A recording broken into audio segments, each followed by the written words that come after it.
I feel like gay men have made it so uncomfortable for other men to do certain things, be a certain way, to the point that they're literally losing and getting stressed out because they're not trying to look a certain way.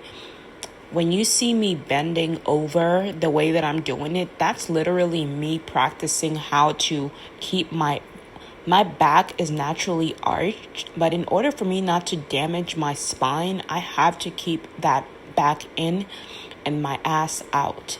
That's a squat. That's not me trying to be sexy so people can see me. People look because I'm actually doing something that their body needs to see.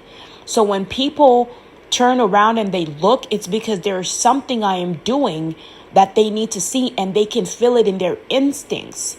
So when you go to an Apple store and you see a woman doing certain things and she's grabbing all this attention, and then you start making up lies that other customers are complaining, when literally these customers are sitting down minding their own business, not saying a single thing. I do understand some people might whisper.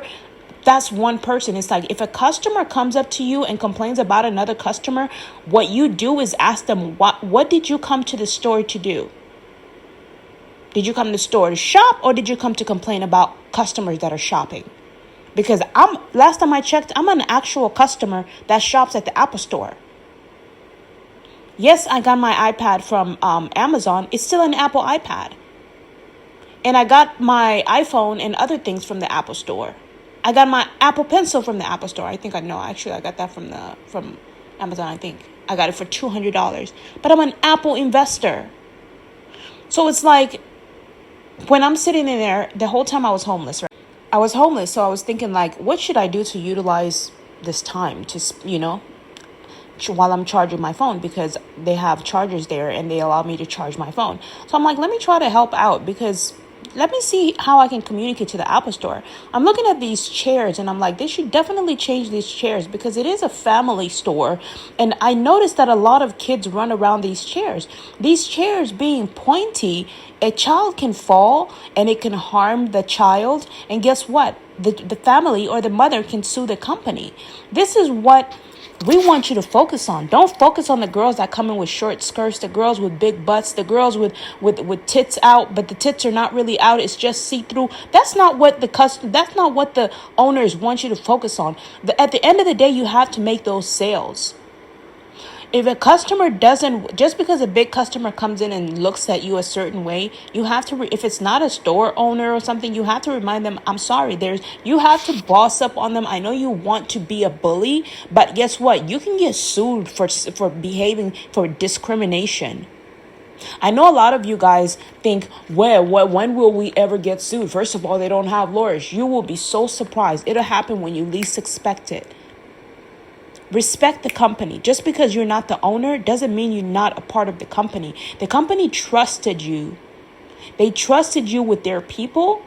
They trust you with their people's time. They trust you with their people's money. When I went to the Apple store, every person that is holding an iPad has to turn that iPad back into the store. They don't take those iPads home.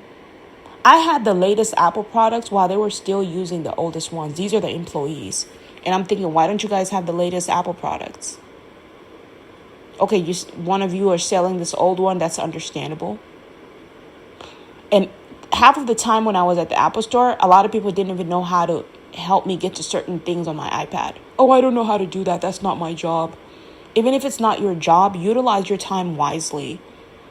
Study in case the manager is sick. In case the manager doesn't show up, be ready to take his place.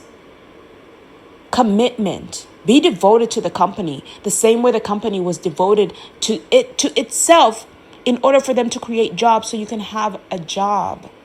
These companies work so hard. Steve Jobs worked so hard. Not only did he work hard, he died.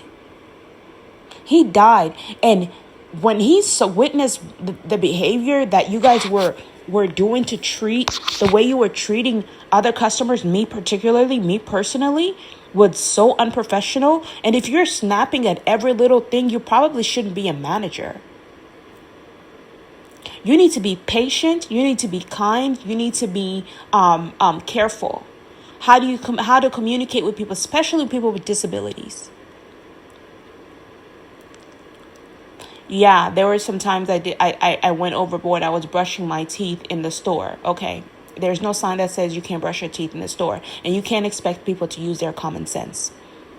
Do you understand what I'm saying? You can't just throw people out, and you weren't on your toes when it came to certain things. You don't want people to show up where it says don't brush your teeth, don't do this, don't do that, don't sign paperwork. That's what I would do. If I see a person with disability, I sign paperwork with them. But I'm not going to discriminate against them. I'm not going to sit there and tell them, oh, you can't be here. You have to accommodate people with disabilities.